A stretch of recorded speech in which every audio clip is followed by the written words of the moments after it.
warahmatullahi wabarakatuh. Hai kelas, apa kabar semua? Insya Allah selalu sehat dan tetap semangat. Kita bertemu lagi dalam pelajaran Bahasa Indonesia pada pertemuan ke-6 bersama Miss Nila. Pada pertemuan ini kita akan membahas materi lanjutan dari materi minggu lalu. Jangan lupa fokus pada pembelajaran.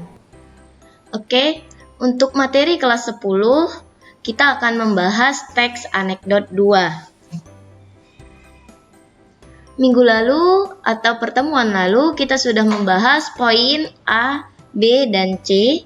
Dan sekarang kita akan membahas materi mengenai struktur dan kebahasaan teks anekdot serta penyusunan dan penceritaan teks anekdot. Struktur dan kebahasaan teks anekdot. Struktur teks anekdot terdiri atas abstraksi.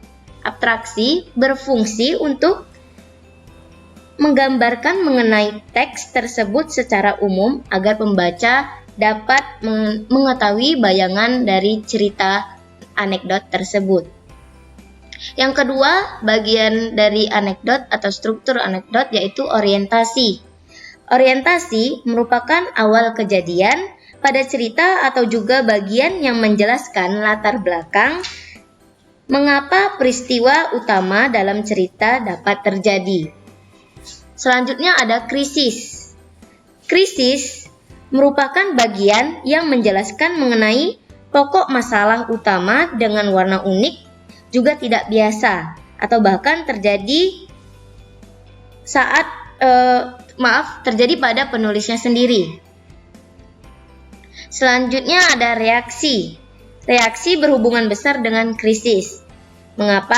Karena reaksi adalah bagian yang akan melengkapi berupa penyelesaian masalah menggunakan cara-cara yang unik dan yang berbeda. Yang terakhir ada koda. Koda atau penutup merupakan struktur teks anekdot yang terakhir.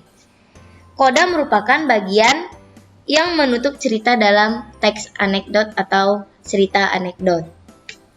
Selanjutnya, kebahasaan anekdot. Pertama, menggunakan kalimat retoris. Kedua, menggunakan konjuksi waktu. Ketiga, menggunakan kalimat tanya. Keempat, menggunakan kalimat imperatif.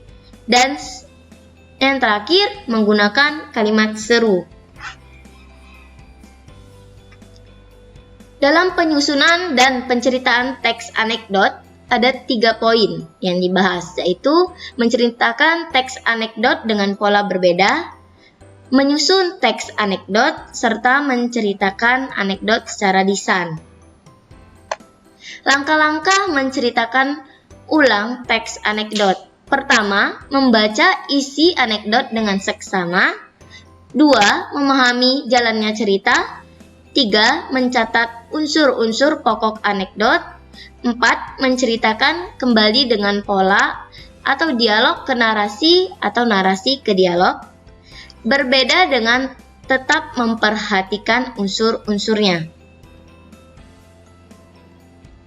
Selanjutnya, langkah menyusun anekdot.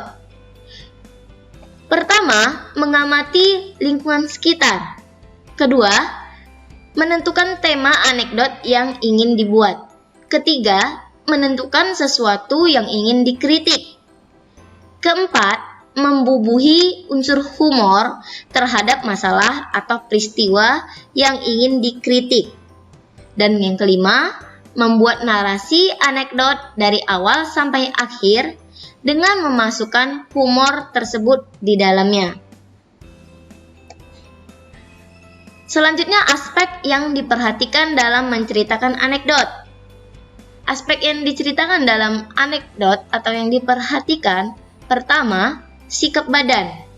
Jadi saat menceritakan teks anekdot, kita perhatikan sikap badan. Kenapa? Karena penyampaian atau sampainya cerita kepada pendengar itu dilihat dari sikap badan penceritanya. Selanjutnya, suara. Kejelasan suara, intonasi suara sangat berpengaruh penyampaian cerita kepada pendengar. Dan Yang ketiga, kewajaran sikap. Jadi, teks anekdot ini kan berupa humor dan kritik. Jangan terlalu kalau bahasa sekarang tuh lebay. Jadi, kalau misalnya dia tertawa, tertawalah sewajarnya. Kalau misalnya dia mengkritik, mengkritiklah sewajarnya. Itulah kewajaran sikap. Oke, itu materi kita. Terima kasih. Jika ada pertanyaan, silahkan hubungin Miss melalui WA grup kelas e-learning kita. Itulah tadi penjelasan singkat materi kita.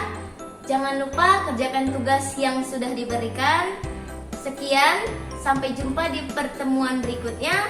Wassalamualaikum warahmatullahi wabarakatuh.